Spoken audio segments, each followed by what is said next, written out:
Damiana, the plant that learned the language of desire. At first, Damiana was not called a plant, it was spoken of as a presence. In the dry lands of Central America, where the sun presses heavily on stone and silence feels alive, people believed Damiana did not simply grow, it waited low to the ground with small aromatic leaves and delicate yellow flowers. It blended into the earth as if hiding from something or someone. Those who passed it too quickly never noticed it. Those who lingered felt something strange, a warmth, subtle but unmistakable, rising not from the soil but from within themselves. The elders said Damiana listened, not with ears but with memory. They claimed it had learned the oldest human language, the language of longing. Long before written history, before borders or names, the land knew imbalance. Desire had begun to fade. Men and women still lived, still ate, still worked the soil, but something essential had thinned. Love became mechanical. Union lost its fire. Pleasure, once sacred, became distant and rare. The spirits of the land were said to grow restless. From this restlessness, Damiana emerged. According to legend, the plant was born from a single moment, a night when the moon hung low and the woman prayed, not for food or safety, but to feel alive again. Where her tears touched the earth, Damiana appeared, not tall, not beautiful in the way flowers are praised, but potent. The first people who brewed its leaves did so by accident. Hunters, exhausted and heavy with fatigue, steeped the fragrant foliage simply because it smelled comforting. What followed surprised them. Their bodies warmed, their thoughts softened, laughter came easier, touch lingered longer. That night, fires burned later than usual, and in the morning that followed, people spoke of dreams, vivid, intimate dreams filled with emotion rather than image. Damiana did not intoxicate, it reminded.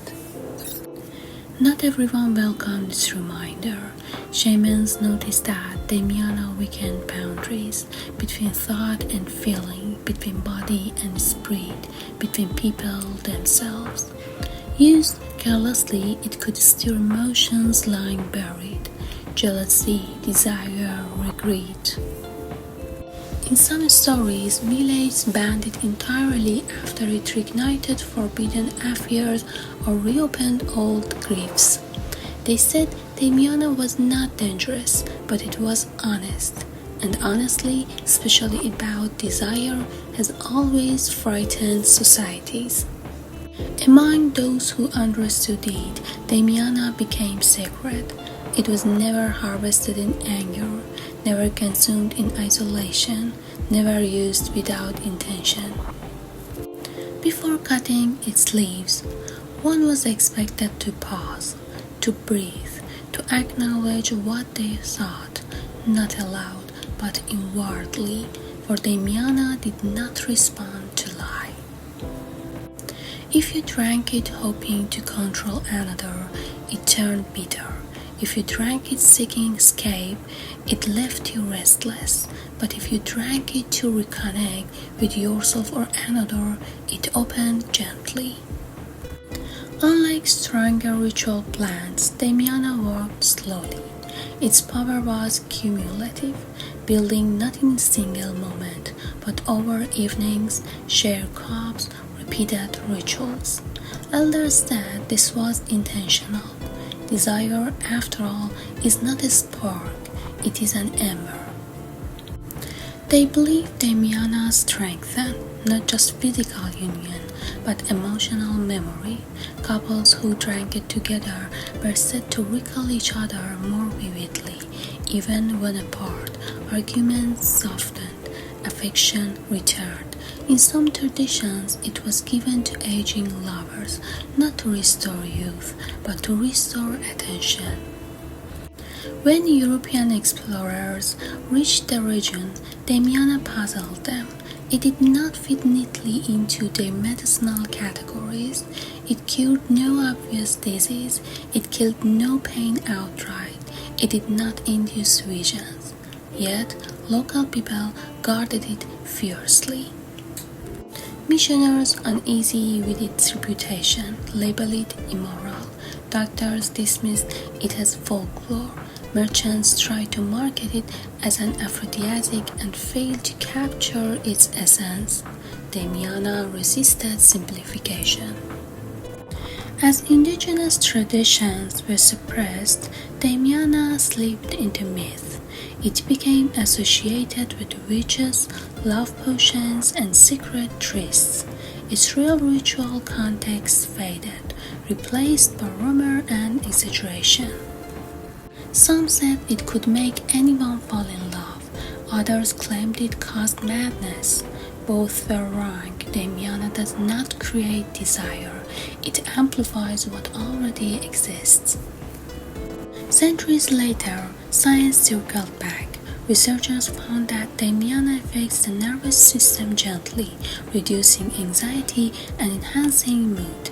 It supports circulation and has mild adaptogenic qualities. Modern studies suggest it interacts subtly with neurotransmitters related to pleasure and relaxation. Nothing dramatic, nothing explosive, which ironically confirmed the old stories. Damiana was never meant to overwhelm, it was meant to restore balance. Even today, people describe Damiana differently from other herbs. They speak less about symptoms and more about atmosphere, about evenings that feel softer, conversations that feel warmer, touch that feels more present. This is not coincidence. Damiana works where mind and body meet, where stress dulls sensation and routine dulls intimacy. It does not force feeling, it invites it back. One of the most consistent themes in Damiana lore is restraint.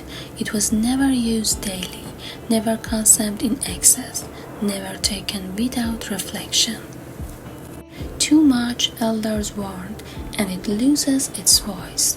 This idea that a plant withdraws when disrespected may sound symbolic, but even modern users note diminishing effects with careless use.